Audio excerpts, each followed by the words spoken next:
Hello, friends. I hope you're all having a great day. It's a beautiful day here in Oklahoma. I'm out here at this little lake again, and I wanted to do another video today. I hope this particular video will really get to the bottom of a couple of things,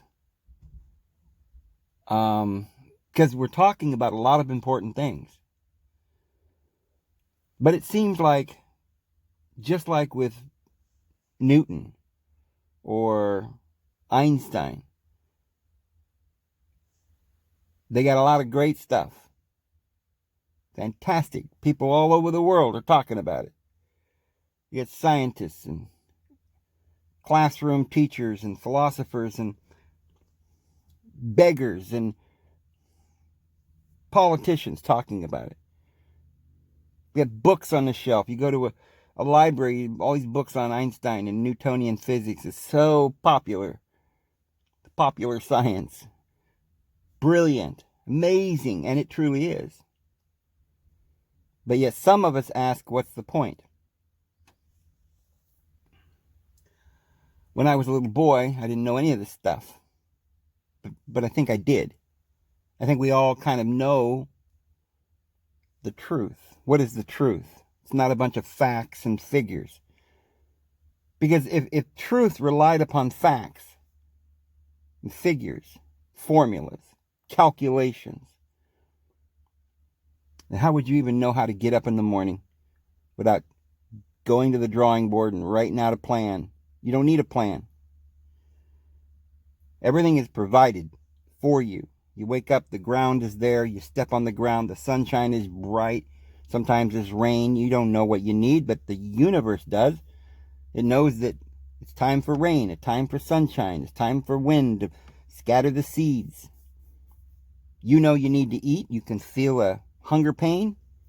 You go outside and wow, there's a tree and it's got this beautiful red, which is attractive, sometimes yellow or orange, bright green, or beautiful purple berry, a blossom just beckoning you, a fragrance so amazing. But you didn't learn that in the book. Little puppy comes out of its mother's womb, practically walking, barking, defending itself, playing with his brother, wrestling. It's got it all down. It knows what it's doing. It's like it's done this before. We have this instinctual knowledge that comes with us when we're born. But I think we have more than that. I think we all know the truth. But I think that when we're in the instinctual nature, what that means is we're conscious of the things around us.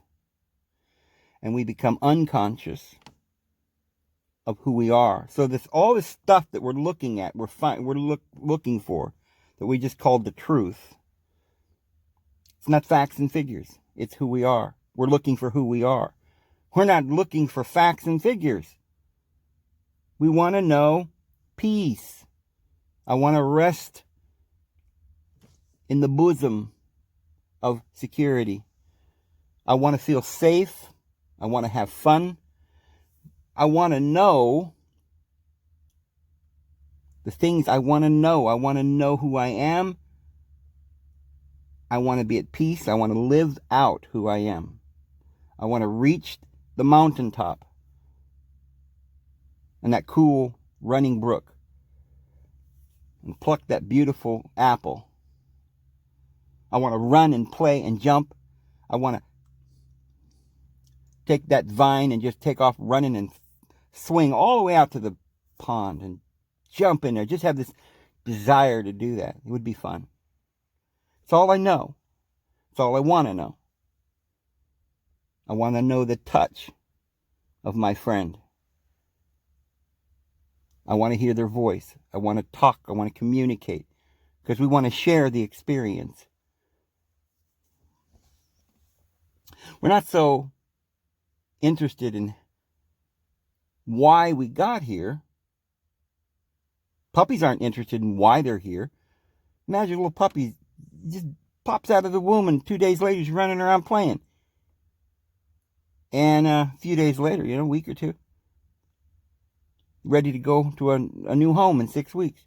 And you ask that little puppy if he can speak English. He says, "Where'd you come from?" He'd probably say, "What do you mean, where'd I come from, man? I was just over there chewing on that stick. It's a pretty good stick. You should try it." And you're thinking, no. Where did you come from before you were in your mother's womb? He's like, "I don't even know what you're talking about.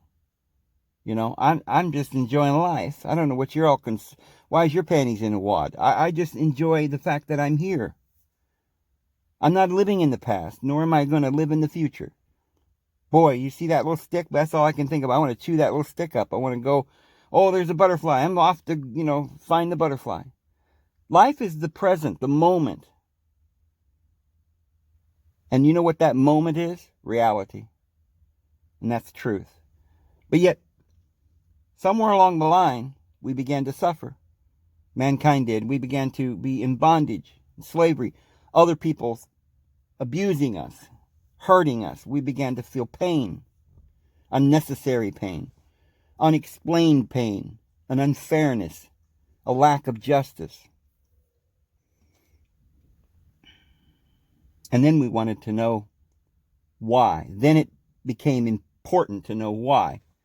Not why am I here? I know why I'm here. I want to know why you're here. What the hell are you doing to me? And how is this fair? And who is this God that you worship and that you're demanding that I worship? Why is it that you Christians fall into a frenzy and a frantic paralysis and start spasmodic movement, twerking and flipping around like you've got an epileptic seizure, screaming and, curses and hellfire and damnation at everybody because you see a Baphomet? Oh, look at he's got horns and he's evil and he's yucko and it's just evil. And okay, I agree. So why do you worship him? Oh, I don't worship him, David. What are you talking about? That is the thing that the Israelites, they put all their gold, they got it, all their wealth, what they worshipped, they worshipped gold. They said, this is precious. We worship this gold. Take it all and put it in the fire and see what comes out. They put it in the fire, and out came this creature. It looked like a cow or a goat. And they said, wow, this is great. Get on your knees. This is what we worship. Jesus called them hypocrites, making his Father's house a den of thieves.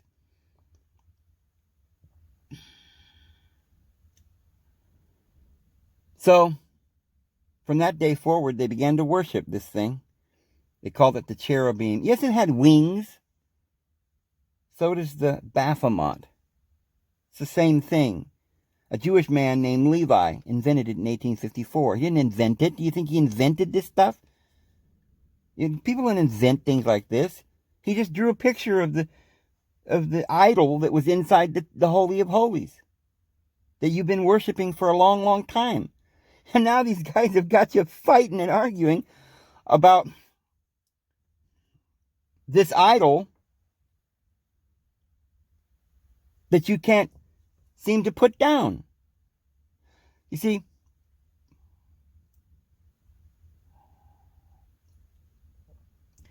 craziest thing in the world is that the things that you don't want others to do to you, you're doing. And Jesus told you, do not do unto others what you would not want them to do to you.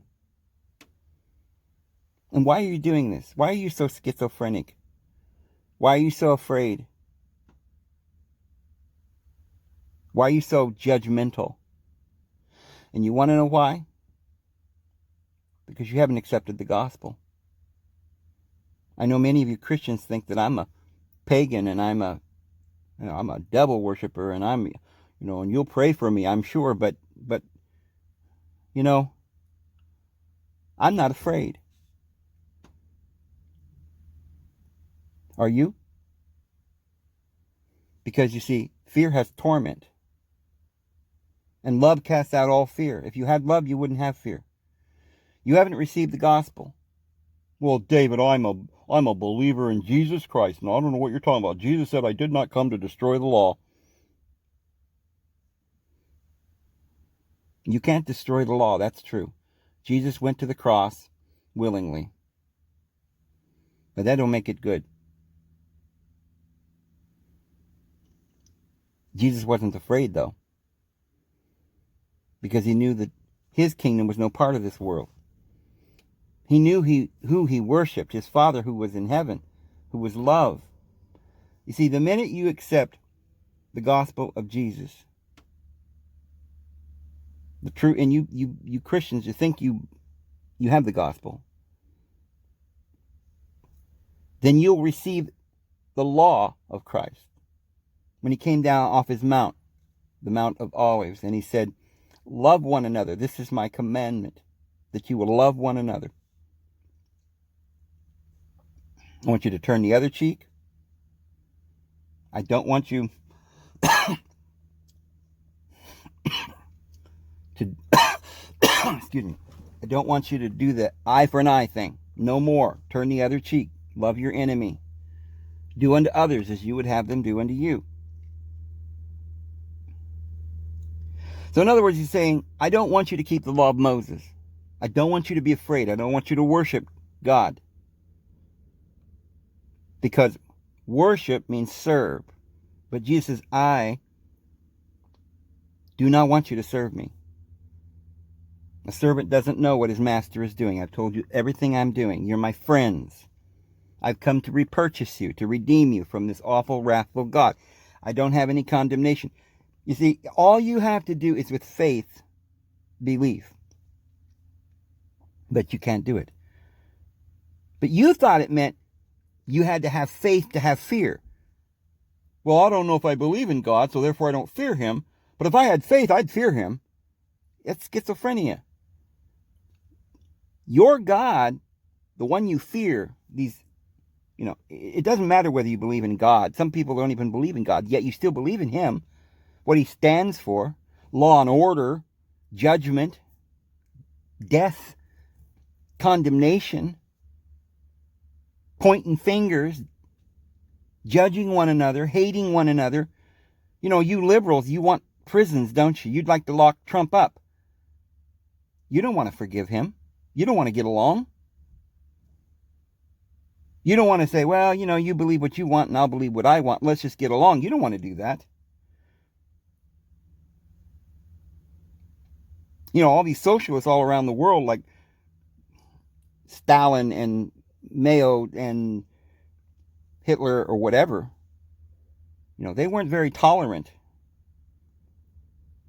They believed in an eye for an eye, the bureaucracy, the prison system, the gulag, the Siberian prison camps, the Gestapo. Why are you lying to people? Why don't you just be honest and tell everybody who you worship? You worship the Baphomet. All of you. You worship the judgment. So a lot of you are saying, well, I don't understand, Dave, because I've been trying to do some of the things you've been saying and go in within and seek my inner spiritual Christ, and I want to think good thoughts and be very positive, and yet I'm just so daggum angry I'd like to kill somebody right now. It just doesn't work for me. How do you do this? What are you talking about? Positive thinking. Even if it worked, there's no way you can do it. Right? I got to go to work every day. That just pisses me off. I get on the freeway. Somebody cuts me off, right? And then I'm angry. There's no positive thinking. Everything I'm manifesting must be awful because every day is a nightmare. My wife doesn't love me. My children don't respect me. Mom and dad are, in the rest home, and I'm worried about them. And little Johnny was out in the street and got ran over, and somebody's in jail, and somebody's on drugs, and somebody's coming over, and they're demanding they need rent money, and I don't have the money to help them, and people are suffering, and this is a nightmare. This is a nightmare. I don't know that I can take much more. And you're telling me to be positive? Why? How? Tell me how it works, Dave. Let's just get rid of all the facts and figures, and you just tell me exactly how it works, Dave. All right, well, let's do that. Let's just stop messing around. We talked about Einstein and Newton and Galileo and Copernicus and Heidegger and Kierkegaard and Marx and Freud and whatever. All these clowns that, trying to figure things out with facts and figures.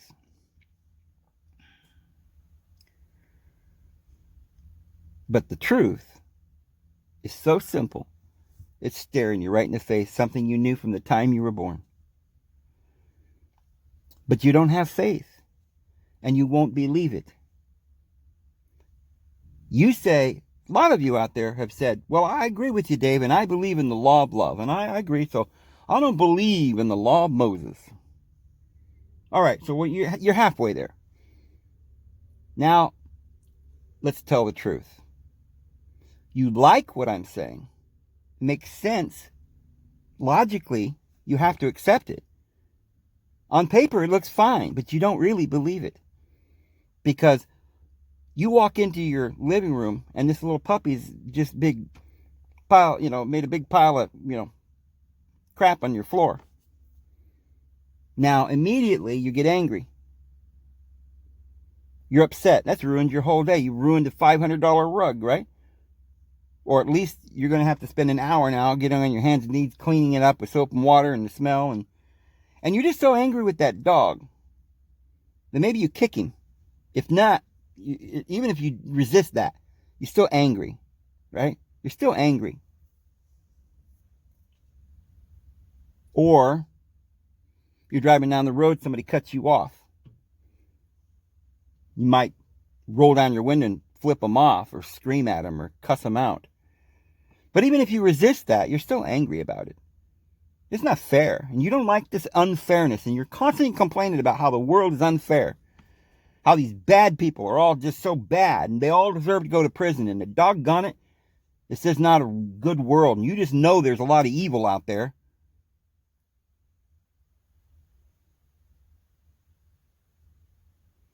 Well, you see, here's the problem. That anger, the resentment, the jealousy, that's hate. And that's coming from the body, from the flesh.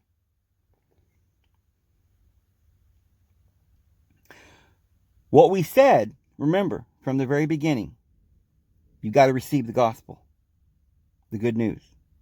And you have to believe in Christ. Remember, Martha couldn't do it either. She says, Lord, if you'd have been here, my brother wouldn't have died. And Jesus said, listen, I am the resurrection. Believe you this. If you believe this, you will never die. Well, that's the point, Dave. I don't want to die. I don't want to hurt. I don't want to be in pain. I don't want no more suffering. I want to live happy. I want to, have security. I don't understand. I don't know what to do. Jesus just told you. Well, okay, I believe you. Jesus, hang on, Jesus. I believe you. I'll follow you. But, my father just died. And I've got to go bury my father. Jesus told you, let the dead go bury their dead, but you come follow me. Stop believing in the system. You see, if you literally stop believing in judgment, if you didn't believe in fairness and justice, then that dog could poop all over the rug and it wouldn't bother you a bit. There wouldn't be any anger. You'd forgive him. You'd accept it. That's life.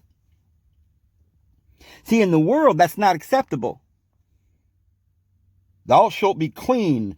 Thou shalt dunk in the water 7 times and go through the rite of purification. And this is holy and that's disgusting. And this is defiled and this is not defiled. And a woman is defiled for 7 days and then she's got to be quarantined and,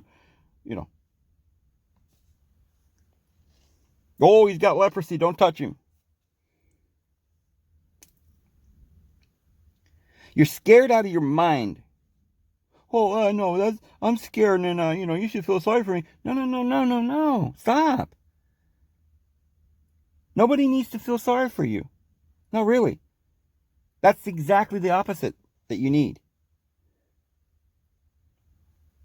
Because if somebody comes along and says, oh, it's not your fault, pat you on the back, then you're just going to keep doing it. Jesus didn't act that way. When he saw the Pharisees and he saw their mistakes, he went straight up to them and he told them, your father is the devil. Now stop it. You don't want to suffer? Then you don't follow that. Come follow me. So it's a decision you have to make. You say, well, I've tried positive thinking. I'm always angry. And so the anger that you feel could not be in you if you believed in Jesus. I'm serious. If you believed what Jesus said, don't judge one another. Give and you shall receive. Love everyone. Puppies, the birds, the humans. If you ceased believing in justice,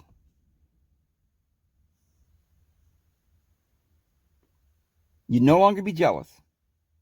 There'd no longer be any fights or squabbles between you and your husband. There'd be no more covetousness. So you wouldn't be worried about what you had or what to put on. You would have no depression because you'd accept yourself for who you are.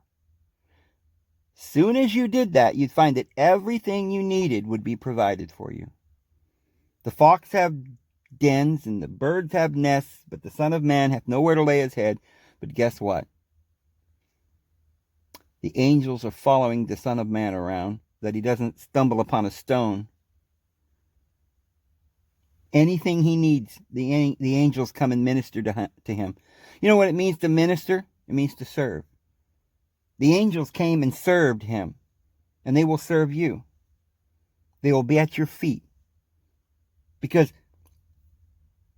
negative, dark energy, they don't come around. You don't get any help from the angels.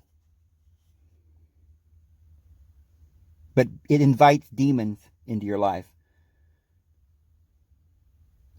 And it invites bad situations. You're manifesting a very dark path.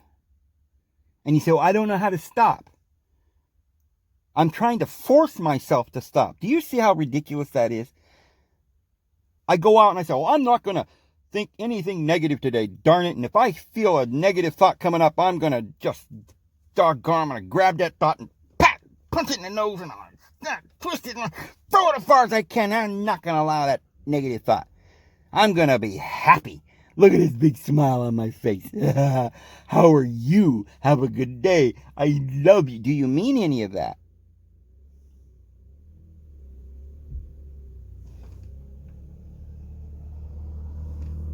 You don't mean it. You don't believe it. You can't say things that you don't believe. They don't mean anything. They don't have, that's like a threat without any backup, no power to carry it out. You don't have any mass because you don't have desire. And you don't have desire because you don't have belief. So you can't manifest good things because you don't believe in good things.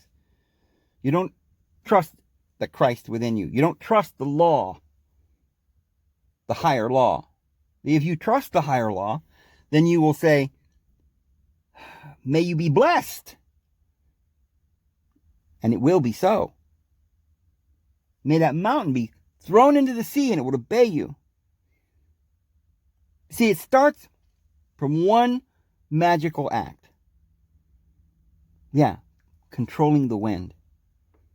If you can learn to control the wind, then you're going to control everything, because the wind comes blowing upon the water and the waves get so high that you could sink.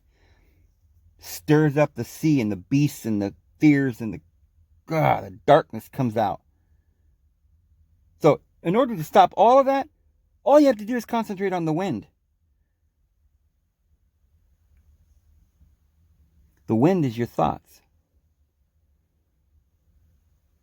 Now, your thoughts, they obey you. You obey your beliefs. See, it's like you make your own rules for yourself.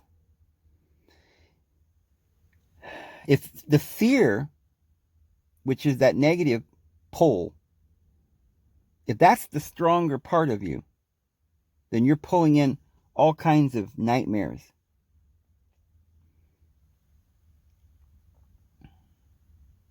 So you say, well, I don't believe in the law of Moses. Let's say you've gotten that far. You don't believe in the law of Moses. I don't believe in prisons either, Dave. I was hearing what you were saying. It made sense to me, and I don't believe in it. Well, how come I'm not manifesting all these good things? Well, because you say you're believing in it, but you're not. You don't believe in prisons, but that's just something you're saying to yourself. That's a new idea. Hasn't really settled yet. You don't really know what you're thinking about yet. Because the dog comes and steals one of your chickens. Now what are you going to do? Well, I'm going to go get the shotgun, right? You believe in justice, don't you? Well, so that's not a very important thing. I should be able to shoot that dog. I mean, he's getting into my chickens, and after all, it's fair. Okay, but, what leads up to going and getting the shotgun? A little bit of anxiousness, fear, anger, a feeling of, I'm going to get even with that coyote. Getting even, vengeance. I know it seems small, but what I'm saying is in everything in life, you are acting and demonstrating that you don't believe in turning the other cheek. And you don't believe in love and forgiveness. Because you see crime on the streets, and your thought and your idea is that we need to stop it. Force these little buggers off the street, man. Can go out there in the woods somewhere where they belong. We can't see them. They'll be sitting around on the street, laying there with their sleeping bags, slobbering all over the place. Got to be done. Something's got to be done. We just can't have this trash all over the place. And you feel not a need to do something, because that would be go and clothe the people that are homeless and heal them of their illnesses, whether it be mental or physical, and love them. Perhaps that's all they need. Or feed them or whatever. That would be doing something. You can do something about it, but it's just, what law do you follow? Do you follow the law of Moses or the law of Christ? Now, I know a lot of people can think this is wonderful and brilliant, and they start thinking, well, I'm going to try this. But remember, this has got to go deep. You wake up in the morning and you think, well, I'm going to practice what Dave's saying, and I'm just going to let the dog shit on the floor today, not say a thing. But you're still kind of angry. But I won't say anything. Oh, I'm trying. Oh, but I'm angry. I don't understand. I'm starting to get sweaty palms. Oh, boy, here comes that dog. Oh, I don't even want to look at that dog. It makes me mad. Get outside, you little scoundrel dog. You just can't get over it. Why? Because your entire system, your belief patterns, who you are, right down into your soul, has been corrupted. Well, then there's no hope, Dave. Yes, there is. Jesus came to go into the most holy and light the candle. And he's knocking at the door. And anybody who will open to him, he will enter. He will enter in.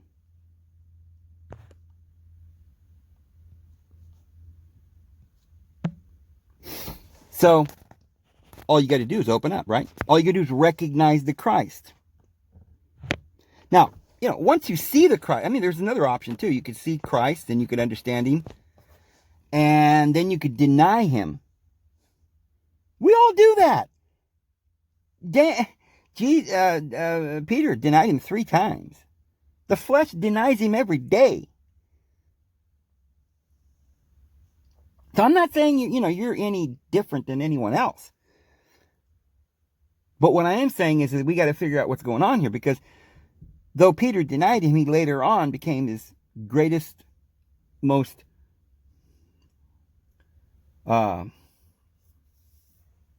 defender. He pulled out his sword and says, he ain't taking my Lord, right? But he didn't realize that's not the way. Cut off that guy's ear, and Jesus said, no, no, no, no, no. This isn't my kingdom. If it were, I would have brought angels to defend me. And he put his ear back and he says, don't worry. And that guy, that centurion, became a disciple of Jesus too. So don't think it doesn't work. When you love people, they'll love you back. We love because you first loved us. But you see, if you really want to believe and think and act and receive these miracles that we're talking about and live in peace and serenity, you got to give up this world. You can't be afraid and say, well, I want to do that, but that costs $500, that carpet. I've got to do something, or I got to train that dog, or he's going to be shitting in here all day. I got to do something. These criminals, you got to put them in jail. They'll all be out running around being criminals all the time. We got to stop it. Well, that's not how it works. You can't train a dog to go to the bathroom. They already know how to go to the bathroom. Well, they shouldn't be doing it in the house, Dave. Well, they're just stupid. No, they won't go in the house when they get older. That's just a baby. When you have a baby, a human baby, and they have to have diapers when they're little, you spank them because they don't know how to go to the toilet? They'll learn, but you got to be patient. You got to love them. Sometimes you can show them, oh, there's the bathroom, man. This is how you do it.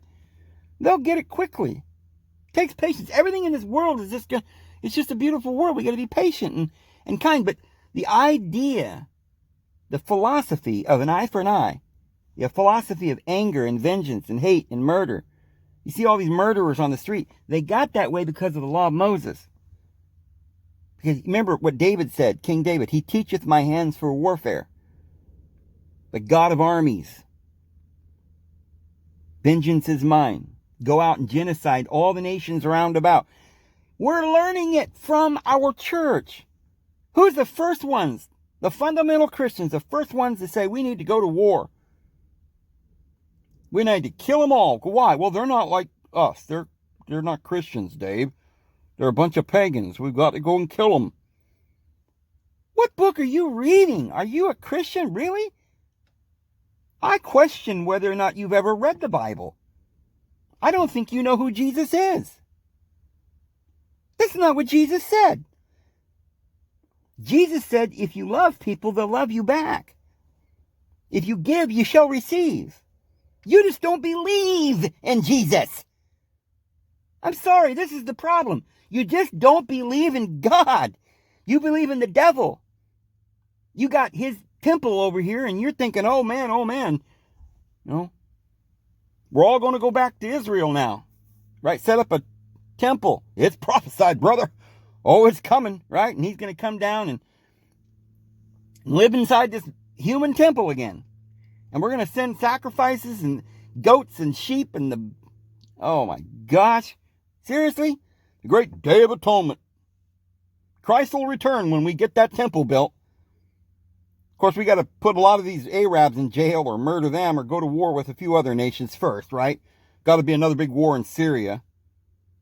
Then all these prophecies will come into fruition, right? And we'll see Jesus coming down on the clouds with his big sword, and he's going to whoop ass on Satan. Oh man, it's going to be bad. It's going to be a war in heaven. Can you imagine where they got machine guns?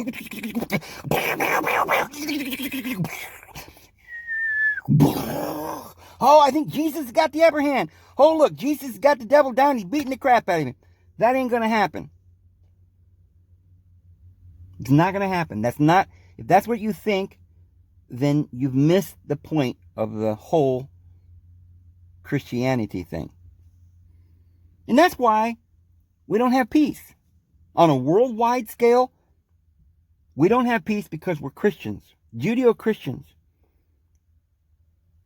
Even Islam is the same. They go by the Ten Commandments. The eye for the eye and the tooth for the tooth. And in India, it's the same thing. They got the caste system.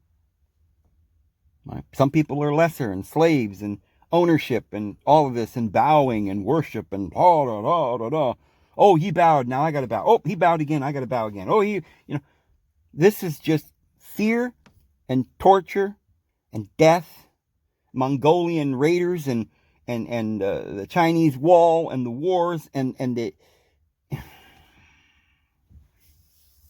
It's never going to stop until we receive Christ, until we believe. Now, that's on a national and an international scale. But what about on an individual scale? Have you really received Jesus, or are you just a Christian in name? That's exactly the same as the world scene. They're Christians. They're the religion of peace, Islam. But are they? You see, they're hypocrites. Why? Because they're religious. Because, as Peter says, they're following contrived fables. They think a book is holy, or a building. They think that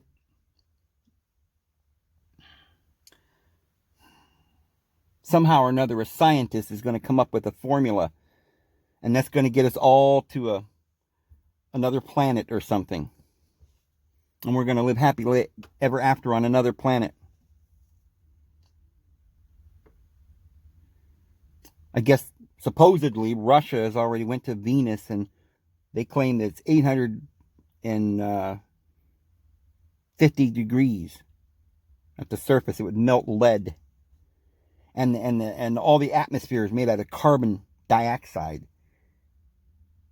If you tried to breathe the air, well, first of all, you'd be melted within about 1 gazillionth of a second. Like quicksilver, it'd be gone. But if you could withstand the heat for a second, you couldn't breathe. You'd be, your whole lungs and your entire, it's sulfuric acid in the air.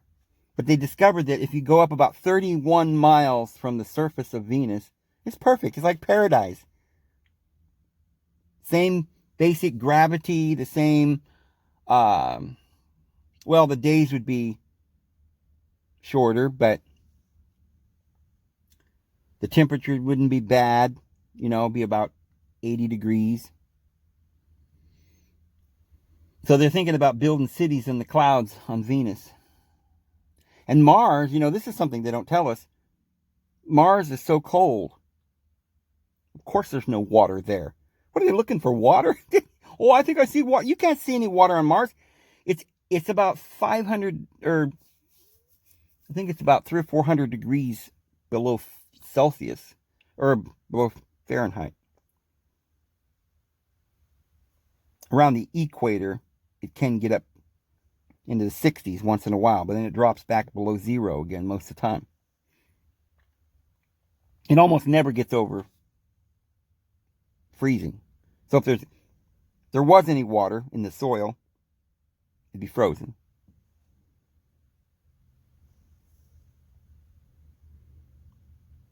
Anyway, so this is our home. And learning all of this, and running around in our ships and taking samples on various planets, is not going to do much good for us. See, what they're really trying to do is come up with another place that they can put one of their satellites to monitor us or something. This isn't anything that's going to help us out. We're just going down the wrong path.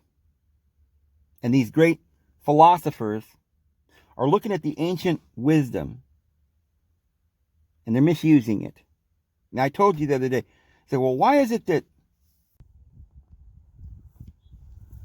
if this information is so good, the esoteric wisdom, all this paganism, we got to kind of figure how to get our mind around all this, because we're told pagan's wrong, but that's not true.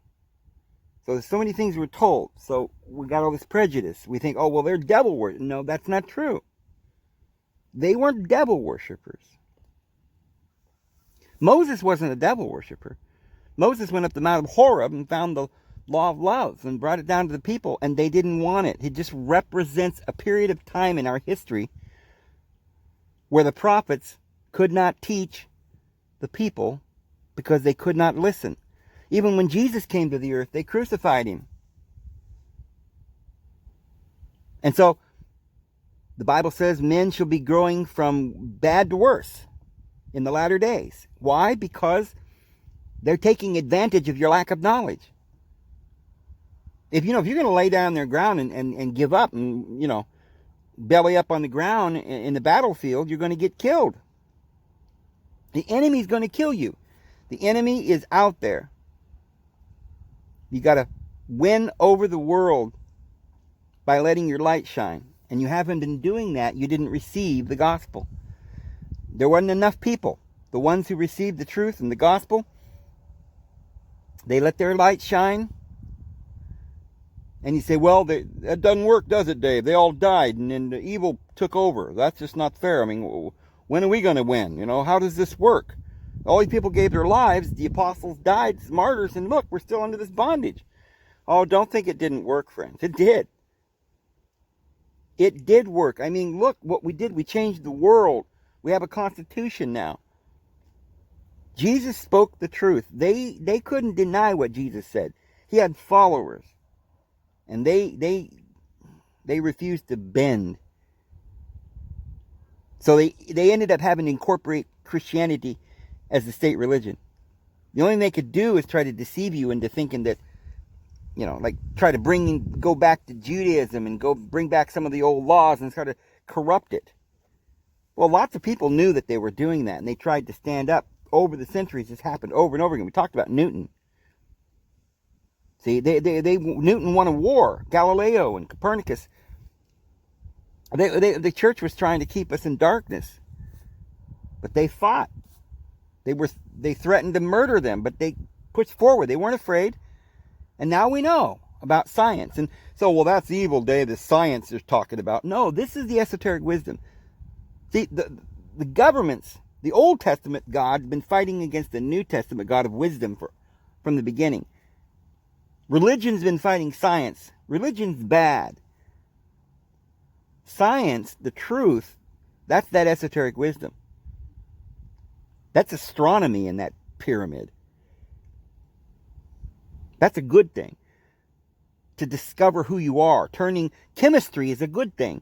Remember the alchemists? They transformed lead into gold. What does that mean? This carnal nature has got to be transformed into gold. You've got to make this mortal immortal. You got to put on immortality. How do? You see, you're already alive, but you need to put it on. And live in immortality. Wake up. Recognize the Christ. And truth keeps marching on. We're gaining victory. We're making progress. Slavery, it's illegal now. We've outlawed the law of Moses, but many of you still want to go back. I'd almost say you were traitors. That's how the Apostle Paul talked about it. He said he wouldn't withstand this for 1 hour in the church, that you might continue in the freedom that was given to you in Christ. He didn't entertain them for 1 hour. And there were certain individuals like Mark in the Bible, wrote the book of Mark. For a while, he had gone off into this Judaizing, and the Apostle Paul told Barnabas, he's not coming with us. You can't take a man who is believing in the law of Moses, who denied the Lord Christ and his gospel. You can't use him to proclaim the gospel. Didn't mean he didn't like Mark or didn't speak to him ever again. In fact, finally, in the end, a few years later, Mark became one of his best, workers, one of his co-workers in the ministry. Mark finally came around because he went back and talked to Peter because he was friends with Peter. And Peter says, no, Mark, you're misunderstanding. And so Peter straightened Mark out, and then he ended up writing the book of Mark, one of the greatest witnesses that we have. So the ancient wisdom's the truth.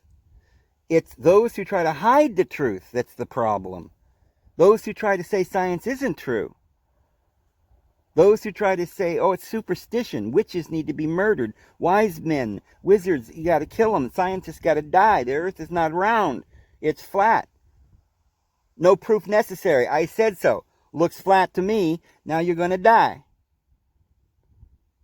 Darkness, deception. They don't want to reveal that inner spiritual truth to you. So you got people in the world today, they're just children, like Miley Cyrus. She doesn't know, or Lady Gaga, whatever. I don't know if she named herself from the Sumerian tablets and the planet Pluto or what. But, they're all flashing the signs. They don't even know what it means. Madonna's going to study the Kabbalah. I wonder how far she got. Because if she got very far, she would have stopped being a pop singer. She would have left the business. She would have stopped strutting around and promoting lewd and perverted conduct. She would have started talking about true love and stop flashing symbols and signs and acting crazy. Just doing what somebody told her to give her a paycheck. And Michael Jackson, I love him. I mean, he was raised a Jehovah's Witness. And I was raised a Jehovah's Witness. We have, there's something in common with him and Prince and Selena was raised Jehovah's Witness. I know his heart. I know he was a good man. He probably didn't understand. He was saying, "Oh, you want to make this record? You gotta wear this shirt and you gotta wear these pants and strut around and touch your crotch and go ooh ooh." And he's like, "Well, I don't really like that." Well, okay, he had to do it under a contract, right? I mean, he slipped a little, but as he got older, he's like, I don't want to do that anymore. I want to take control of my own music. And so, well, we lost him. So these people, they don't know what they're doing. They're just being used as puppets. Even Nancy Pelosi has no idea what she's doing. She always dreamed to be a very powerful woman, you see. And she was a liberal, probably because maybe her heart's good. Maybe she thinks, oh, I believe in feeding the hungry and I'm liberal and I want to, get rid of law. Okay, well, it's probably a good heart. But then as she started going up the ladder and getting more and more power, it's because people said, well, you do this for me and then you can have this power. You do this a little bit more and you can have a little bit more power. And it lured them in and they started doing like a little puppet, anything they were told, and then they got stuck. Sometimes they were invited to parties and asked to do very lewd and terrible things, and they'd have this picture of them doing some terrible thing with a pedophile, or something. So they have to toe the line or else they'll get exposed. It becomes a very, very wicked circle. So you can't blame all these poor guys out there running around, that don't know what they're doing. They're just trying to make it. Well, you can blame them. They're foolish. They're cowardice children. But even the cowardly lion, he had courage all along. We just got to find that courage. And the only way somebody can find their courage is if you help them. Stand with them. Put your arms around them. Love them. Believe in Christ. Christ is in all of us. Christ in you, the hope of glory. You have to know that. You have to ignore this physical. It's not got any power. Right? As soon as you pour the water on the old witch, she melts. Well, in the story, they called it an old witch because they were trying to play on your stereotypes. But the point's still there. I mean, there was a good witch too, right? And she was very helpful to Dorothy to get home. But so it's very deceptive because many people in the elite, if they're not really high up in the whole thing, they don't really even know what they're doing. I don't even know if President Bush really knew what he was doing. Papa Bush probably did know a great deal about what he was doing. He probably loved his family and he didn't know what to do once he'd gotten in so deep. But I don't know. Maybe they're pure evil right down to the core. But that's not ours to judge. But I'm just explaining that the only way that we can come out of this is to get rid of the system of judgment and prisons and punishment. The law is actually putting guilt upon your heart. And that's the one thing. As long as there is guilt in your heart, your self-confidence is gone. Your potential's wiped out. That's a defilement upon you. And what is it that's defiling your heart, your temple? God dwelleth in the temple. Your temple's your body is the temple of the living God, and God dwells in it. Well, a lack of faith, because you have boldness to enter in through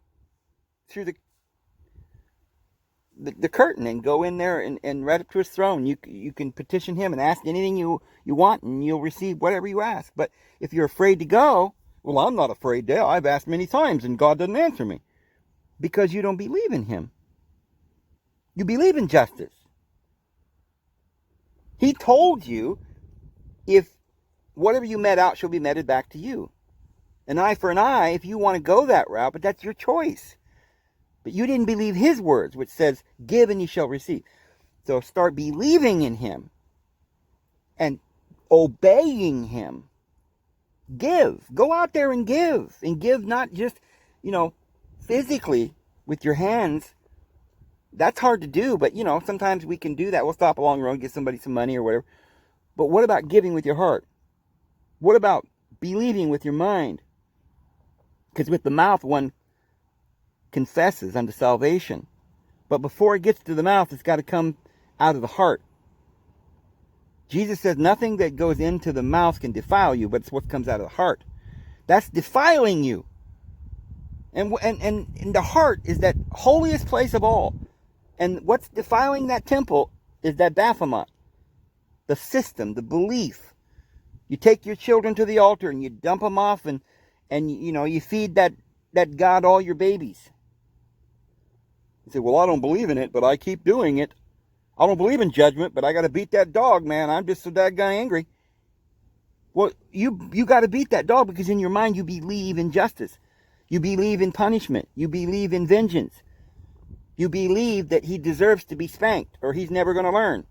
If you stop believing that, if you just accept the reality that everything works according to good for those who love God. Worry not about what to put on, what to wear, what to eat, for this is what the nations do. But your Father in heaven knows what you need before you even ask.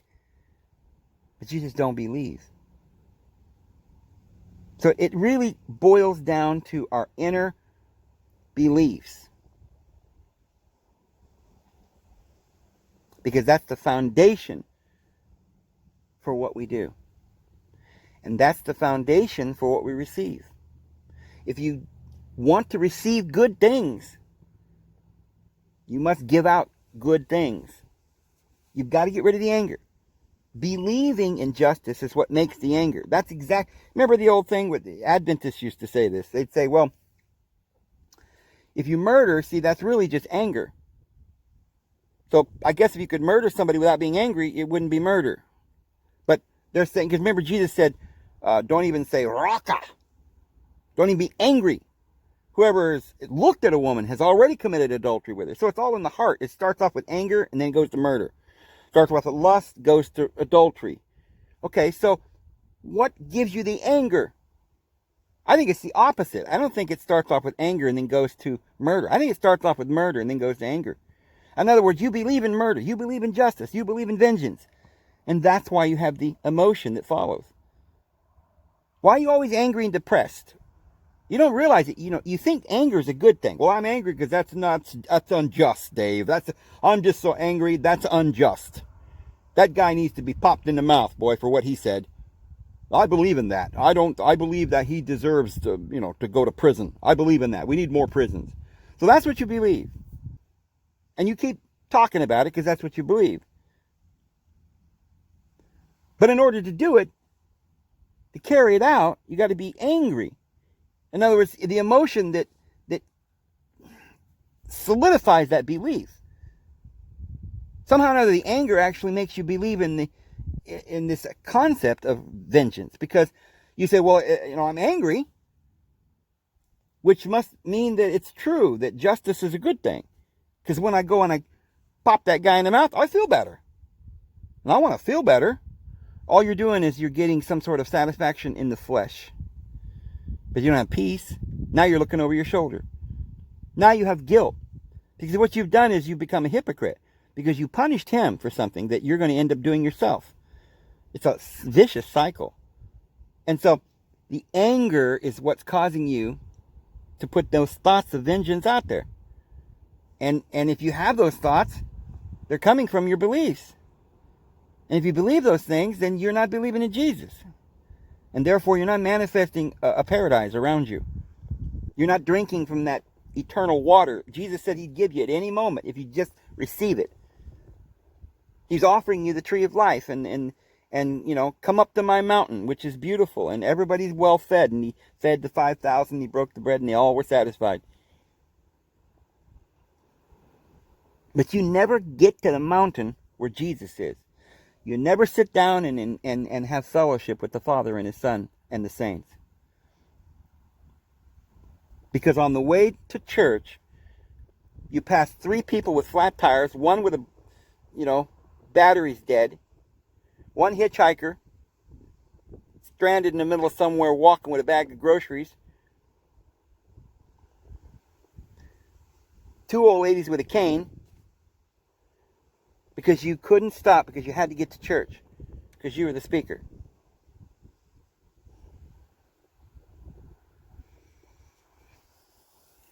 I know we talk like this, and sometimes it sounds interesting and it's funny, it's pretty hilarious, Dave. That's irony.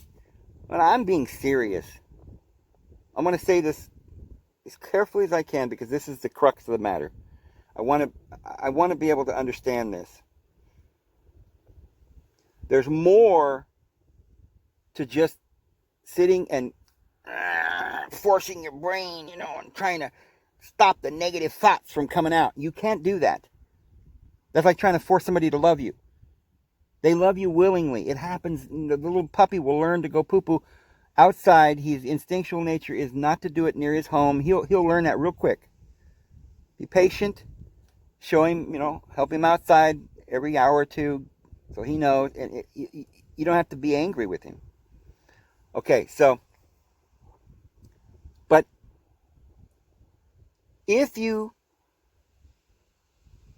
say you don't believe in the law of Moses, but yet you still believe when you see people walking down the street that you don't like, that they should be rounded up and questioned, that somehow you just feel angry, you just don't like that person. You go into the store and you're at McDonald's and you're getting a cup of coffee and a McStrudel or whatever, and you put your money down and they give you something. They don't give you a McStrudel, they give you a McDoodle. You're like, I said McStrudel. Are you stupid? Are you deaf? I mean, I give you the money and you how dare you? So stupid. Every time I come in here, you do this. Well, you just ruined that poor girl's day. You think she likes doing this? She's only been there for 2 days. She don't know what a dadgum McStrudel is. And she's just trying her best. And now everybody in the whole McDonald's is upset and on their toes and on edge. And all because you believe in fairness and justice. And you don't believe what Jesus said, if you give, you shall receive. You don't believe in that. If you did, you would have done that. You do what you believe. And if you had done that, you'd have smiled and you'd have chatted with the young lady and said, how are you? How's your day? Oh, your first day? Oh, that's wonderful. And she probably would never even messed up and would have got you the McDoodle like you wanted.